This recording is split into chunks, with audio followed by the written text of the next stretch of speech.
People can turn the scripture to make it say what they want it to say. That is contrary to divine precept. Do you understand what I mean?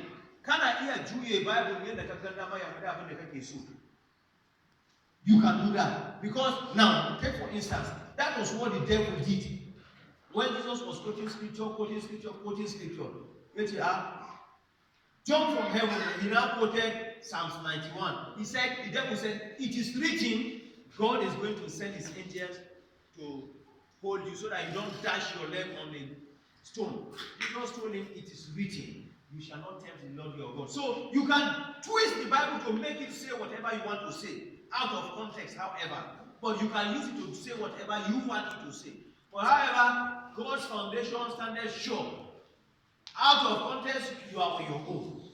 So, what we are trying to teach you this morning is know the scripture and use it appropriately. But you can make it say whatever you want to say wrongly. If you want to steal, you can use it to support yourself. You are on your own.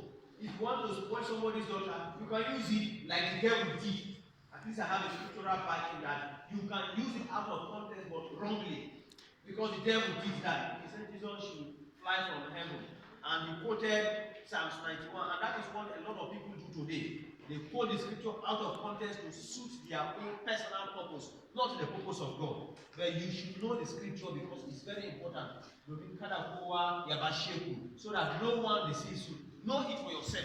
Like the Berea Christian. The church of Berea, when you finish preaching to them, they will go back and search the scripture. Is this what God has really said? That is what they do. So that nobody will come and deceive them. Because everybody has the Bible, you can browse and do whatever. That is one point.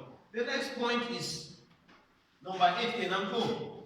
Now, he was humble. He was humble. You must be humble if you want to have open heavens. You want open heavens, you need to be humble. 1 Peter chapter 5 verses 5 and 6, James chapter 4 verses 6 to 10. I have a lot of passages here that talks about humility. Jesus said it, Paul said it, Peter said it, James said it, Job said it, Matthew said it, Luke said it. There are passages here, all in support of humility.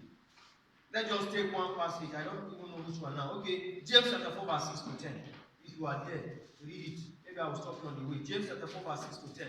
Talking about humility. You want to open heavens, you must be humble. You want God to visit you, you must be humble. James chapter 4 verse 6 to 10. But he gives us more grace.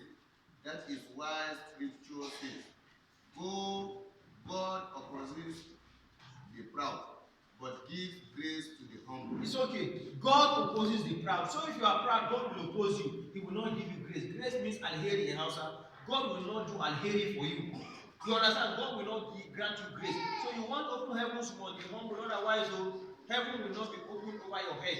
You will not have angelic visitation you need. So you need to be humble if you want heaven to be pity on you, have pity on you, and then visit you. And then you must be obedient. Obedient to God, obedient to your parents, obedient to your leaders in governance, obedient to church leaders, obedient, that is, to your masters. If you are working under somebody, you need to be obedient again to parents, masters, husband. Titus chapter 2 makes that explicit. If you go to Titus chapter 2, it talks about obedience to God, obedience to masters, obedience to husbands, obedience to parents, spiritual and physical parents. You should be obedient to all of this if you want to open heavens over your head. When you do not respect your traditional rulers, those in governance, you cannot experience open heavens. When you are not obedient to your parents spiritually and physically, you cannot experience open heavens. When you are not obedient to your husband, you cannot experience open heavens. You want to experience open heavens, you must be obedient. Your masters in the place of work, you must be obedient to them. And then lastly, God will now begin to send you. Maybe that is when by next week, trusting God, we will now begin to go in this mind. We will just maybe talk about go next week. What does it mean to go? From the content and the context of the scripture next week. But that is where I want to stop now. Since I've been able to give you 10